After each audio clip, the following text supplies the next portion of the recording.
Hello అందరికీ welcome back to delicious వంటలు. ఇవాల్టి వీడియోలో పూర్ణం బూరెలు బాగా కుదిరేలా కొన్ని టిప్స్తో మీతో షేర్ చేసుకోబోతున్నానండి. పూర్ణం బూరెలు బయట కరకరలాడుతూ లోపల కమ్మని పూర్ణంతో చాలా బాగుంటుందండి. ఇలా పండగలప్పుడైనా పూజలోకైనా ఈజీగా ప్రసాదంగా పెట్టాలన్నా త్వరగా చేసేయచ్చండి. ఈసారి మీరు పూర్ణం బూరెలు చేస్తున్నప్పుడు ఒకసారి నేను చెప్పిన టిప్స్ని పాటించి చేయండి. ఈవెన్ ఫస్ట్ టైం చేసే వాళ్ళకు కూడా మంచిగా వస్తాయండి. ముందైతే ఒక బౌల్ తీసుకొని అందులోకి ఒక కప్పు మినపప్పు యాడ్ చేసుకోండి. ఒక కప్పు మినపప్పుకి నేను 2 కప్పుల రైస్ని యూజ్ చేస్తున్నానండి. మీరు ఏ రైస్ అయినా వాడుకోవచ్చు. నేను బయట దొరికే ఇడ్లీ రైస్ అని దొరుకుతాయి చూడండి, అవిటిని యూజ్ చేస్తున్నాను. మీరు రేషన్ బియ్యం అయినా యూజ్ చేసుకోవచ్చండి. చూడండి, రైస్ వేసిన తర్వాత అందులోకి వాటర్ పోసేసి ఒక 2 సార్లు నీట్గా వాష్ చేసుకోండి. మీరు బియ్యాన్ని మినపప్పుని సపరేట్గా కూడా నానబెట్టుకోవచ్చండి. చూడండి, ఒక 2 to 3 టైమ్స్ నీట్గా వాష్ చేసుకున్న తర్వాత అందులోకి వాటర్ పోసేసి ఒక 6 అవర్స్ నానబెట్టుకోండి. మినిమం 4 అవర్స్ అన్న నానాలండి. మార్నింగ్ పూజలోకి అయితే నైట్ నానబెట్టేసుకోండి, మార్నింగ్ చేసేసుకోవచ్చు. నేనైతే ఒక 6 అవర్స్ నానబెట్టానండి. చూడండి, చక్కగా నానిపోయింది మినపప్పు బియ్యం అంతా. అందులో ఉండే వాటర్ అన్ని డ్రైన్ చేసేయండి. డ్రైన్ చేసిన తర్వాత ఒక మిక్సీ జార్ తీసుకొని అందులోకి బియ్యాన్ని పప్పునంతా యాడ్ చేసుకోండి.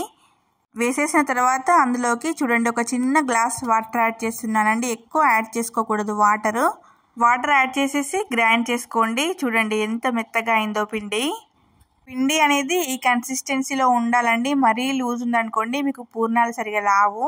మీరు మిక్సీ చేసుకునేటప్పుడు కొంచెం కూలింగ్ వాటర్ యాడ్ చేసుకోండి. పిండి అనేది హీట్ కాకుండా ఉంటుందండి. చూడండి, ఇప్పుడు ఆ పిండినంతా ఒక మిక్సింగ్ బౌల్లోకి యాడ్ చేసుకోండి. మిగిలిన బియ్యం మినపప్పుని కూడా ఇంకొక వాయి కింద వేసుకొని గ్రైండ్ చేసుకోండి. చూడండి, పిండి ఇలా రిబ్బన్ షేప్లో ఎంత బాగా ఉందో. పిండినంతా ఒక బౌల్లోకి ట్రాన్స్ఫర్ చేసుకున్న తర్వాత ఒక మూత పెట్టుకొని ఒక 2 అవర్స్ పులవనివ్వండి. ఖచ్చితంగా పులవాలండి. పులిస్తేనే పూర్ణాలనేటి టేస్ట్ బాగుంటుంది. ఆ లోపు ఒక ప్రెషర్ కుక్కర్ తీసుకోండి. అందులోకి ఒక కప్పు శనగపప్పు యాడ్ చేసుకోండి. శనగపప్పులోకి వాటర్ పోసేసి ఒక 2 టైమ్స్ నీట్గా వాష్ చేసుకోండి. వాష్ చేసుకున్న తర్వాత అందులోకి ఒక 3 కప్పుల వాటర్ యాడ్ చేసుకోండి. ఇక మనం పప్పు ఉడికించాల్సినప్పుడు ఏం వాటర్ యాడ్ చేయాల్సిన అవసరం లేదండి. ఈ 3 కప్పుల వాటరే సరిపోతాయి. మూత పెట్టుకొని ఒక 2 అవర్స్ నానబెట్టుకోండి. పప్పు నానబెట్టుకోవడం వల్ల త్వరగా ఉడికిపోతుందండి. చూడండి, పప్పు చక్కగా నానిపోయింది కదా. ఇప్పుడు దానిపైన మూత పెట్టుకొని ఒక 3 విజిల్స్ హై ఫ్లేమ్లో ఉడకనివ్వండి. స్టీల్ కుక్కర్ అయితే ఒక 2 విజిల్స్ మీడియం ఫ్లేమ్లో సరిపోతుందండి, ఉడికిపోతుంది. చూడండి, పప్పు ఎంత చక్కగా ఉడికిపోయిందో. చూసారు కదా ఎంత చక్కగా ఉడికిందో. చూడండి, ఇప్పుడు ఈ పప్పులో నుంచి వాటర్ అన్ని డ్రైన్ చేసుకోవాలండి, లేకపోతే మీకు పూర్ణాలు సరిగా రావు.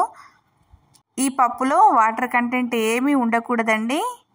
పప్పు అనేది కంప్లీట్గా డ్రై అయిపోవాలండి. అందులో వాటర్ కంటెంట్ ఏమీ ఉండకూడదు. చూడండి, ఇలా ఒక 5 మినిట్స్ వాటర్ని డ్రైన్ చేసుకున్న తర్వాత ఈ వాటర్ని పడేయకుండా చాలా హెల్దీ అండి. దీంతో కట్టుచారు చేసుకోవచ్చు. చూడండి, ఇప్పుడు మీరు ఈ పప్పుని కావాలనుకుంటే మిక్సీ కూడా వేసుకోవచ్చు. నేనైతే మిక్సీలో వేయలేదండి. ఇలా కూడా చాలా మ్యాష్ అయిపోతుంది. మనకు పప్పు అనేది చక్కగా ఉడికిపోయింది కాబట్టి త్వరగానే మ్యాష్ అయిపోతుందండి. ఇలా విస్కర్ కానీ ఇలా మ్యాషర్ కానీ ఏదైనా పర్వాలేదు. అలా మ్యాష్ చేసుకున్న తర్వాత చూడండి, మొత్తం అంతా ఒకసారి చక్కగా కలిపేసుకొని ఇలా మెత్తగా మ్యాష్ చేసుకోండి. మ్యాష్ చేసేసుకొని స్టవ్ పైన పెట్టుకోండి. నేను ఒక కప్పు శనగపప్పుకి ఒక కప్పు బెల్లం యాడ్ చేశానండి. వీడియో స్కిప్ అయింది. మీరు బెల్లంని కరిగించి కూడా యాడ్ చేసుకోవచ్చు, డైరెక్ట్గా కూడా వేసుకోవచ్చు, ఏం పర్వాలేదు. ఇప్పుడు కమ్మని ఫ్లేవర్ కోసం అందులోకి కొంచెం ఇలాచీ పౌడర్ యాడ్ చేసుకోండి. యాడ్ చేసిన తర్వాత మొత్తం అంతా ఒకసారి మిక్స్ చేస్తూ ఈ పూర్ణం అనేది దగ్గరికి వచ్చేదాకా మంచిగా ఉడికించుకోండి. చూడండి, ఇక్కడ చూపిస్తున్నట్టుగా గట్టిగా ఉండాలండి పూర్ణం అనేది. మీకు లూజ్గా వచ్చేసింది అనుకోండి, బాల్స్ లాగా రాదు. ఈ పూర్ణం అనేది ఇలా ప్యాన్కి అంతా స్ప్రెడ్ చేసుకోండి. ఇలా త్వరగా చల్లారిపోతుందండి. చూడండి, నేను చల్లారిన తర్వాత చూపిస్తున్నాను పూర్ణం ఎంత గట్టిగా అయిందో. ఇలా ఉంటే మనకు పూర్ణం అనేది బయటికి రాదండి. మనం పూర్ణాలు చేసుకునేటప్పుడు కూడా గట్టిగా ఉండాలి. చూడండి, ఇప్పుడు అందులోకి ఒక టేబుల్ స్పూన్ నెయ్యి యాడ్ చేసుకోండి. ఫ్లేవర్ బాగుంటుందండి నెయ్యి వేయడం వల్ల. వేసేసి మొత్తం అంతా ఒకసారి మిక్స్ చేసుకోండి. మీకు బై మిస్టేక్లో పూర్ణం అనేది కొంచెం లూజ్ అయితే ఒక పిండిని ఒక 1/2 అవర్ పాటు డీప్ ఫ్రిడ్జ్లో పెట్టండి, గట్టిగా అయిపోతుంది. ఇప్పుడు కొంచెం పిండి తీసుకుంటూ ఇలా మీకు నచ్చిన సైజులో బాల్స్ చేసుకోండి. నేనైతే మీడియం సైజులో చేస్తున్నాను. ఇలా అన్ని బాల్స్ చేసుకొని పక్కన పెట్టేసుకోండి. ఇప్పుడు పిండినంతా ఒకసారి మంచిగా కలుపుకోండి. చూడండి ఎంత చక్కగా ఉందో పిండి. చూడండి ఇలా ముట్టుకుంటే దూదిలాగా ఉండాలండి పిండి అనేది మరీ లూజ్ ఉందనుకోండి మీకు పూర్ణాలు సరిగా రావండి. పిండి రుబ్బుకునేటప్పుడే కొంచెం జాగ్రత్తగా రుబ్బుకోండి.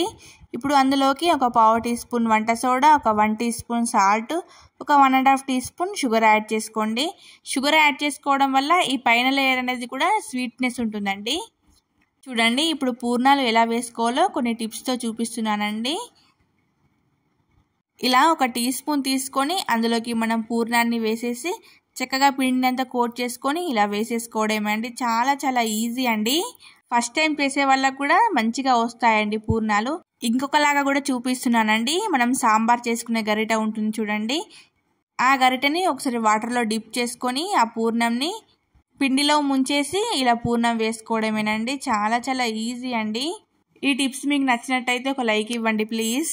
చూడండి ఇప్పుడు డీప్ ఫ్రైకి సరిపడా ఆయిల్ పెట్టుకొని ఇలా కొంచెం యాడ్ చేసి చూడండి. ఇలా పిండి పైకి వచ్చేసింది అనుకోండి, ఆయిల్ హీట్ అయినట్టే.